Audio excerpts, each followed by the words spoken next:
Bismillahirrahmanirrahim. Assalamualaikum warahmatullahi wabarakatuh. Ketemu lagi di channel YouTube Yuniati Ruang Dosen. Pada kesempatan ini, Ibu akan menyampaikan video pembelajaran tentang ayat jurnal penyesuaian ya.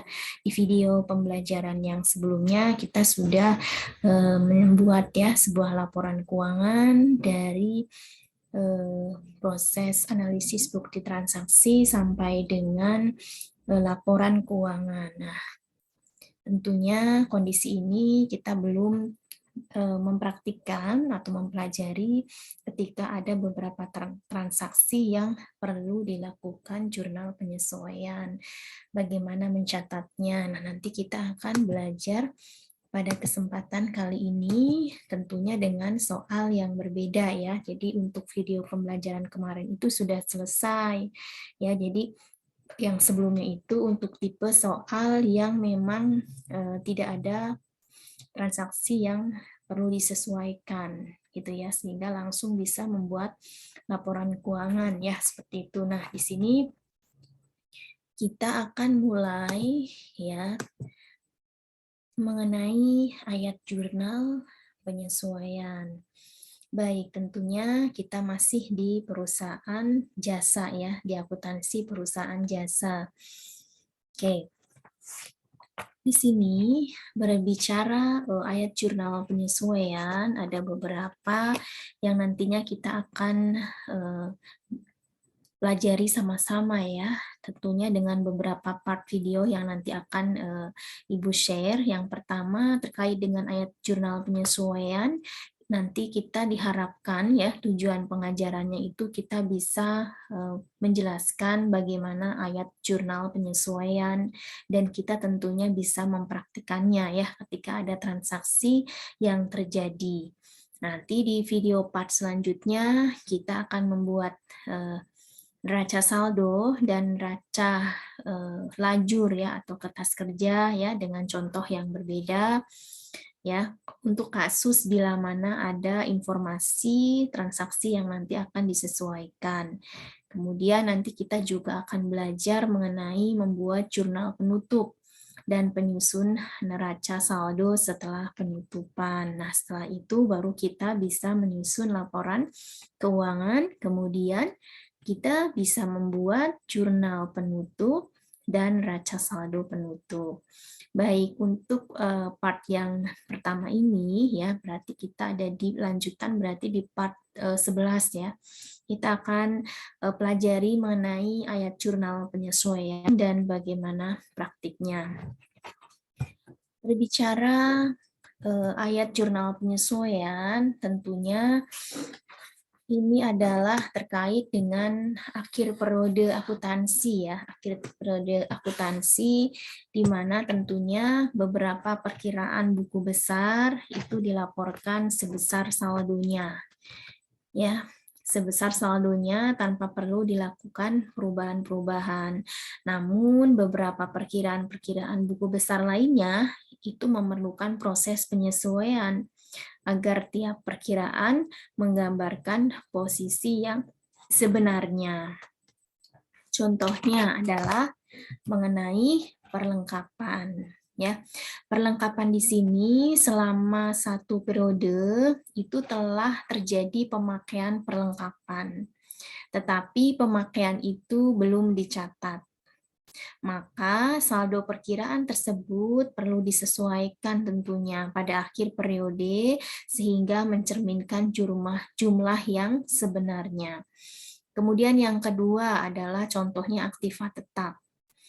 Nah, di mana pemakaian aktiva tetap ini terkait penyusutan ya selama satu periode ini mengurangi tentunya nilai buku aktiva tetap yang bersangkutan yang sebenarnya harus dicatat sebagai beban penyusutan serta menambah perkiraan akumulasi penyusutan untuk aktiva tetap yang bersangkutan.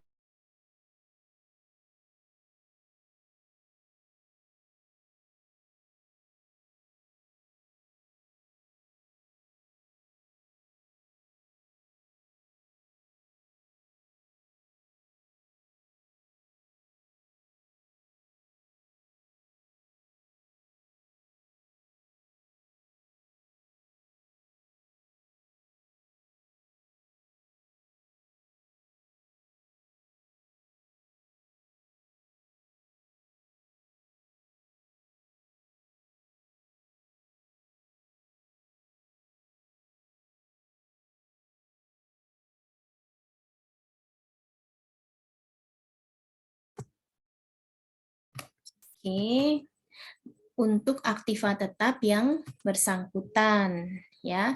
Nah, selanjutnya yang ketiga adalah beban ya. Beban atau biaya dibayar di muka. Nah, ini artinya selama waktu berjalan jumlah biaya berkurang tetapi pengurangannya belum dicatat. Nah, tentunya di sini seperti asuransi dibayar di muka, contohnya. Kemudian juga ada sewa dibayar di muka. Kemudian iklan dibayar di muka. Sebaliknya, beban yang masih harus dibayar seperti gaji, pajak bunga, dan lainnya. Nah, selanjutnya contohnya adalah pendapatan. Nah, pendapatan diterima di muka ini merupakan pos yang pertama kali dicatat sebagai kewajiban ya dan diharapkan menjadi pendapatan di kemudian hari. Contohnya ya, sewa diterima di muka. Kemudian, pendapatan yang masih harus diterima tetapi belum dicatat dalam perkiraan pendapatan. Contohnya, misalkan imbalan atas jasa yang telah diberikan oleh bengkel tetapi belum ditagihkan kepada pelanggan dan atau belum dibayar oleh pelanggan pada akhir periode ya, seperti itu. Nah, tentunya saldo-saldo perkiraan tersebut itu nanti dicatat pada saat pembayaran atau harga perolehan awal periode. Pencatatan ini ya biasanya tidak dilakukan setiap hari ya, day to day ya. Sehingga pada akhir periode akuntansi tersebut ini akan dilaporkan terlalu besar atau overstate ya. Oleh karena itu diperlukan ayat jurnal untuk memutakhirkan ya perkiraan tersebut tadi pada akhir periode akuntansi yang disebut dengan ayat jurnal penyesuaian atau adjusting interest ya. Nah, ayat jurnal penyesuaian ini tentu akan selalu mempengaruhi paling sedikit A1 perkiraan laba rugi. Ya, laba rugi dan 1 perkiraan neraca. Jadi, ayat jurnal penyesuaian akan selalu mempengaruhi perkiraan pendapatan atau beban ya dan perkiraan aktiva atau kewajiban. Nah, tentunya terkaitan dengan penyesuaian ini ada beberapa pos perkiraan yang membutuhkan ayat jurnal penyesuaian. Yang pertama adalah deferred expense. Nah, deferred expense ini adalah beban yang ditangguhkan atau beban dibayar di muka atau prepaid expense ya, di mana pada pos ini pada awalnya itu dicatat sebagai aktiva dan di kemudian hari dialokasikan sebagai beban seiring operasi normal perusahaan. Contohnya perlengkapan dan asuransi dibayar di muka. Kemudian yang kedua, perkiraan deferred revenue atau pendapatan yang ditangguhkan atau pendapatan diterima di muka atau units revenue. Nah, di mana pos ini pada awalnya itu dicatat sebagai kewajiban dan di kemudian hari diakui dan dicatat sebagai pendapatan. Contohnya, sewa dibayar di muka. Kemudian premi yang diterima oleh perusahaan asuransi dan uang muka pembangunan suatu proyek gedung. Itu contohnya. Kemudian yang ketiga adalah accrued expense or accrued liability. Apa itu? Adalah beban akrual atau kewajiban akrual. Nah, ini adalah beban yang telah terjadi tetapi belum dicatat dalam perkiraannya. Contohnya, upah karyawan yang terutang, ya.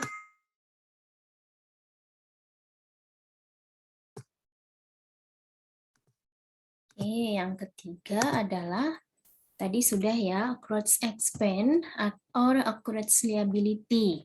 Nah, itu adalah beban akrual atau kewajiban akrual. Nah, di mana beban yang telah terjadi tetapi belum dicatat dalam perkiraannya. Contohnya, misalkan upah karyawan yang terutang dan harus dibayar pada akhir periode. Kemudian ada juga beban depresiasi ya. Kemudian ada beban pemakaian bahan ya dan pajak akrual. Nah, kemudian yang keempat adalah perkiraan accrued income or accrued asset. Itu adalah pendapatan akrual atau aktiva akrual. Nah, yaitu pendapatan yang telah dihasilkan tetapi belum dicatat di dalam perkiraannya. Contohnya, imbalan jasa akuntan yang telah diberikan kepada klien namun belum ditagih kepada klien pada akhir periode. Ya, ini. Kemudian sewa alat berat, heavy equipment, di mana disewakan kepada orang lain. Nah, ini. Nah, tentunya ini adalah perkiraan yang membutuhkan ayat jurnal penyesuaian. Nah, mengapa sih kita perlu ayat jurnal penyesuaian? Pertanyaannya ya. Tentunya bahwa ayat jurnal penyesuaian ini diperlukan itu dalam rangka memenuhi yang pertama itu adalah konsep penandingan yang wajar ya antara pendapatan dengan beban ya atau matching konsep supaya dihasilkan laba yang wajar. Kemudian konsep accrual basic ya. Di dalam penyusunan laporan keuangan atau akuntansi keuangan digunakan konsep basis akrual yaitu bahwa pendapatan dan beban itu telah diakui meskipun uang kas belum diterima atau dibayar ya. Ini adalah alasan atau kenapa sih kita perlu membuat ayat jurnal penyesuaian. Baik, selanjutnya kita ke pencatatan ayat jurnal penyesuaian ya. Jadi berdasarkan penjelasan tadi yang sudah disampaikan, kita telah tahu ya, telah mengetahui kapan suatu ayat jurnal penyesuaian diperlukan ya. Dua pos pertama berkaitan disebut sebagai pos penangguhan atau defrag. Sedangkan dua pos terakhir disebut dengan pos akrual. Untuk memberikan gambaran yang jelas, bagaimana mencatat ayat jurnal penyesuaian, nah kita lihat contoh berikut ini ya. Yang pertama, misalkan perkiraan perlengkapan menunjukkan saldo 500.000. Nah, pada akhir periode ternyata perlengkapan yang masih tersisa adalah 100.000. Nah, analisisnya di sini adalah bahwa perlengkapan merupakan perkiraan neraca yang bersaldo normal di debit. Berdasarkan data tersebut, maka dihitung jumlah yang habis terpakai dan telah menjadi beban periode yaitu 500 dikurangi dengan 100. Ya, berarti 400.000 ya. Kalau saldonya 500 ternyata di akhir periode hanya masih ada sisa 100. Itu artinya sudah ada pemakaian sebesar 400.000. Baik, kita akan langsung praktik mengenai bagaimana ketika ada transaksi yang membutuhkan ayat jurnal penyesuaian. Contohnya di sini ya, tadi kita sudah perkiraan perlengkapan menunjukkan saldo 500.000 pada akhir perlengkapan yang masih tersisa ternyata 100.000. Tadi kita sudah melakukan analisis, ternyata yang digunakan adalah sebesar 400.000. Nah, bagaimana dengan ayat jurnal penyesuaiannya? Ya, kita buat saja ya ayat jurnal penyesuaian berkaitan dengan perlengkapan di atas ya adalah kita akan buat di sini formatnya. Di sini yang pasti adalah jurnal penyesuaian, ya. Nah, Bu, kalau tidak ada informasi terkait dengan yang perlu disesuaikan, bagaimana? Ya, berarti kita tidak perlu melakukan penyesuaian, ya, seperti itu. Nah, ini kalau ada penyesuaian, ya. Nah, di sini pertama adalah tanggal, ya, tanggal, kemudian keterangan, kemudian di sini adalah nomor bukti, kemudian ref, ya, kemudian debit, kemudian kredit, gitu ya. Ini halamannya di sini saja, halamannya di sini, ya, di sini. Nah, oke, kita tinggal buat saja di sini ya untuk formatnya, ya. Nah, ini kita buat saja, nah, ini ya, kita buat kolom terlebih dahulu ya. Di sini adalah tadi tahunnya 2019 ya. Di sini tahunnya 2019. Kemudian di sini tanggal ya, bulannya ini asumsikan adalah bulan Januari ya. Misalkan di sini bulan Januari ya. Januari, kemudian di sini adalah tanggal 31 ya. Nah, berarti di sini keterangannya adalah beban perlengkapan. Oke. Nah, di sini beban perlengkapan nomor buktinya adalah 00. Kita buat nomor buktinya 001.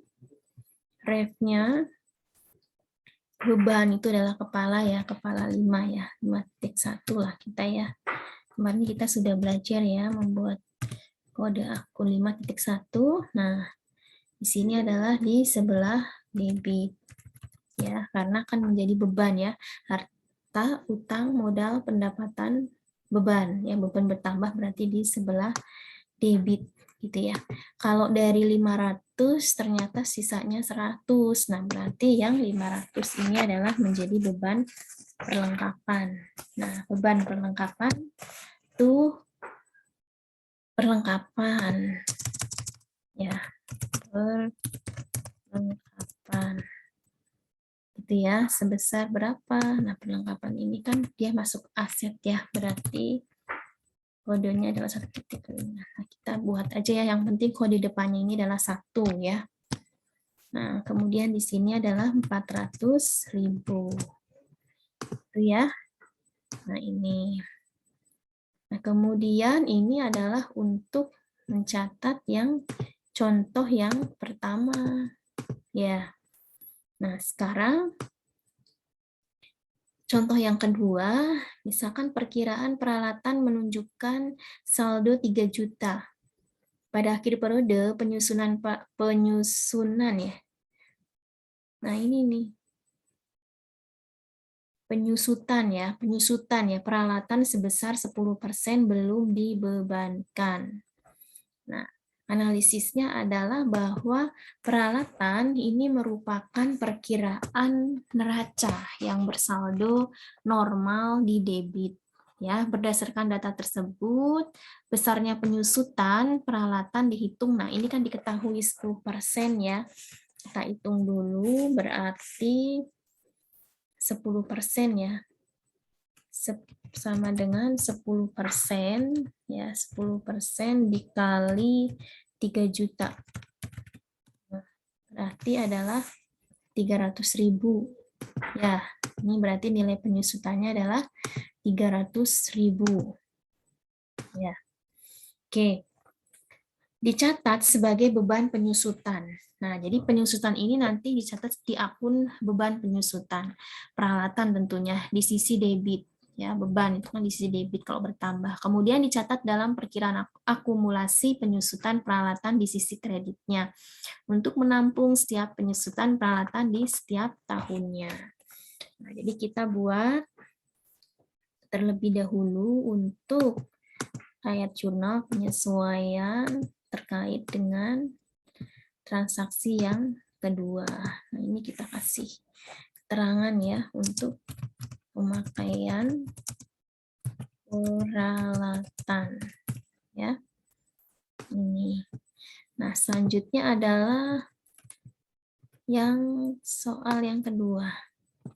Kita copy saja yang atasnya ya, sama saja ya kolomnya ya. Kita akan buat yang contoh yang kedua. Ini ada 5 contoh. Nah, ini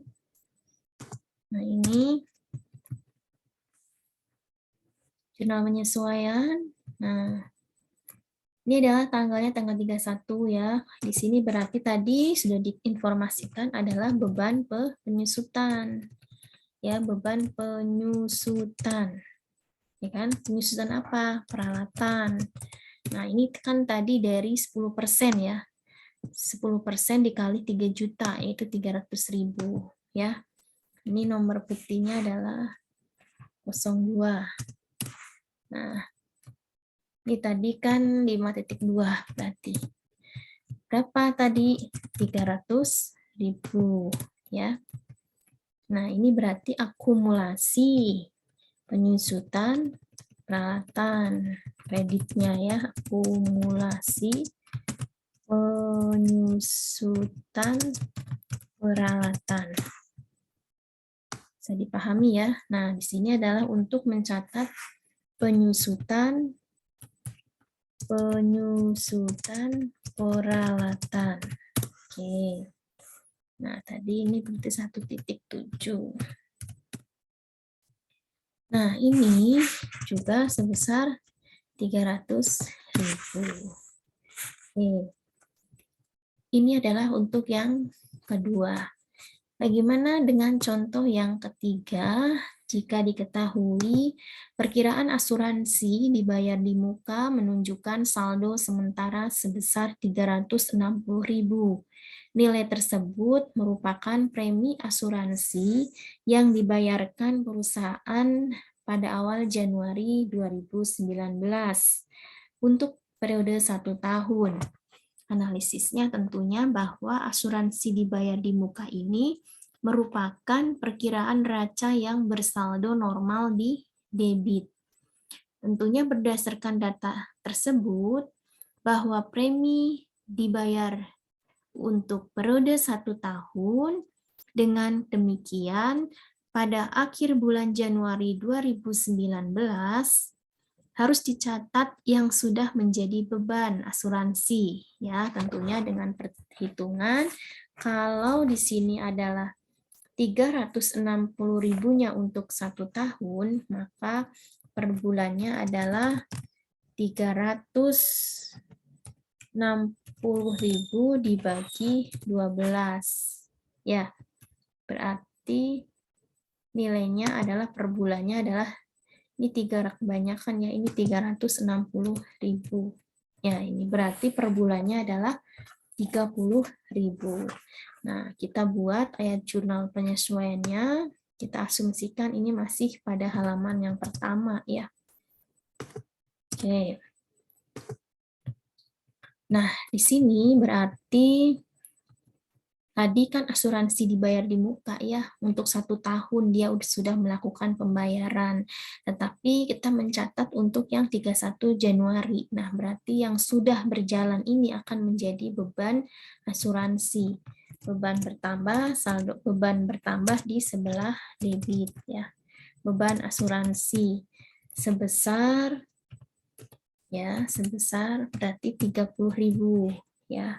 Karena per bulannya adalah 30.000. 30.000 itu adalah 360.000 dibagi 12. Gitu. Nah, ini berarti namanya adalah asuransi dibayar di muka di sebelah kredit. Ya, asuransi dibayar di muka. Ya, ini berarti Nah, ini untuk kode ini kita asumsikan sudah diketahui ya di posisi tersebut ya. Nah, ini adalah 30.000. Tuh ya. Nah, ini adalah untuk mencatat pembebanan asuransi. Pembebanan asuransi. Jadi awalnya itu dicatatnya itu asuransi dibayar di muka ya full sebesar 360, tapi ketika sudah terjadi beban asuransinya sudah berjalan 1 bulan, kita sedang membuat ya laporan di Januari, maka yang sudah terjadi itulah nanti yang akan dibebankan. Kemudian kita transaksi ke yang keempat ya. Kita ambil soalnya yang keempat. Oke, soal yang keempat di sini adalah diketahui ya. Pada awal periode, langganan ya telah menyerahkan uang tunai untuk perbaikan 3 unit mesin dengan nilai masing-masing 400.000. Namun, hingga akhir periode hampir dipastikan hanya 2 unit saja yang selesai. Nah, jadi di sini berarti pada saat uang tunai dari pelanggan diterima, karena kan tadi 3 unit ya, berarti kan di awal dicatat itu penjualannya sebesar 3 unit, berarti 3 dikali dengan 400 ya. Jadi berarti 1.200.000 untuk 3 unit. Dan mengkredit perkiraan pendapatan diterima di muka, ya berarti sebesar 1.200.000. Dengan demikian, perkiraan pendapatan diterima di muka menunjukkan saldo pada akhir periode sebesar 1.200.000 dan dikelompokkan sebagai perkiraan utang ya, karena diakuinya adalah diasumsikannya ada sejumlah 3 unit tadi. Nah, tentunya di sini karena ada informasi dipastikan hanya 2 unit saja, maka yang diakui sebagai pendapatan jasa adalah 800.000. Dari mana? Dari 400 dikali 2 unit. Itu yang diakui sebagai pendapatan. Nah, tentunya pada sisi kredit mendebitkan perkiraan pendapatan diterima di muka senilai 800.000 ya. Nah, sehingga kita akan membuat ayat jurnal penyesuaiannya. Nah, ini kita buat ya. Karena dipastikan hanya 2 unit saja, maka yang kita bisa akui sebagai pendapatan adalah 400 dikalikan dengan 2 gitu ya. Nah, berarti di sini adalah pendapatan diterima di muka. Ya, ini 4, kemudian ini berarti 2.3 ya. 2.3. Nah, ini asumsikan saja ya dengan kode ini ya, tapi pendapatan kan betul ya di kode 2. Nah, ini berarti adalah 400.000 dikali 2. Ya kan? Nah, kemudian kreditnya apa? Pendapatan jasa. Karena ini yang diterima ya. Pendapatan jasa.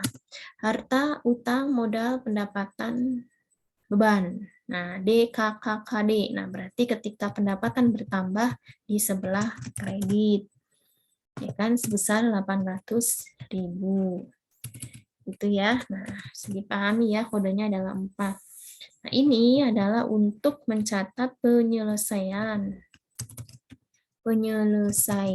jasa perbaikan. Jadi dari 3 yang bisa diakui sebagai pendapatan adalah yang 2 unit tadi, gitu ya, seperti itu. Nah, selanjutnya kita ke transaksi yang kelima. Yang kelima ya.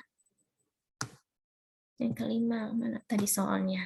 Oke, kita lihat soalnya yang kelima. Soal yang kelima, ini dia soal yang kelima. Kita copy dulu soalnya ya di sini.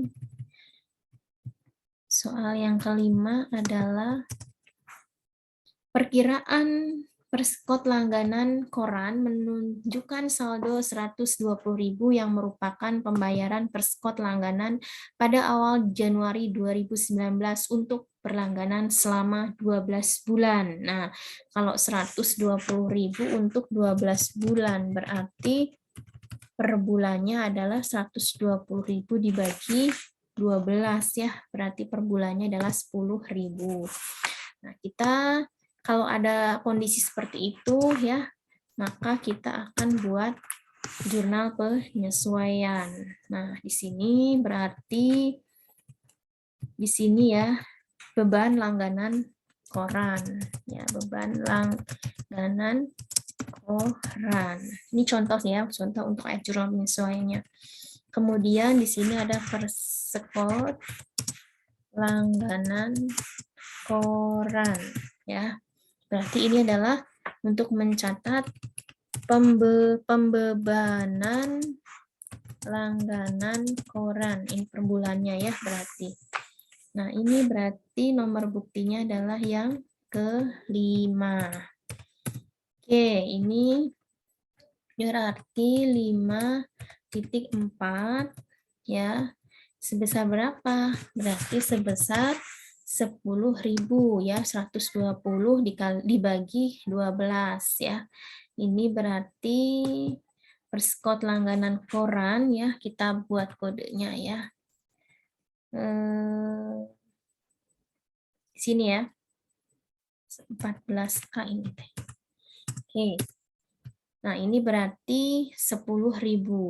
Nah, kita sudah selesai. Nah, setelah kita membuat ayat jurnal penyesuaian, kita ke ikhtisar ayat jurnal penyesuaian. Nah, ini Anda juga bisa membaca, ya, Anda bisa menyimak kembali, ya, menyimak kembali video ini, ya, di channel, ya, channel YouTube Duniati Ruang Dosen tentunya ya. Nah, atau ya Anda bisa membaca buku referensi pengantar akuntansi ya yang Ibu dari modul yang sudah Anda miliki. Nah, setelah kita membuat jurnal penyesuaian, maka kita akan membuat ikhtisar ayat jurnal penyesuaian ya dari ayat jurnal penyesuaian yang tadi sudah kita buat seperti itu. Baik, nanti kita akan buat di part yang selanjutnya. Ibu tutup terlebih dahulu. Wassalamualaikum warahmatullahi wabarakatuh.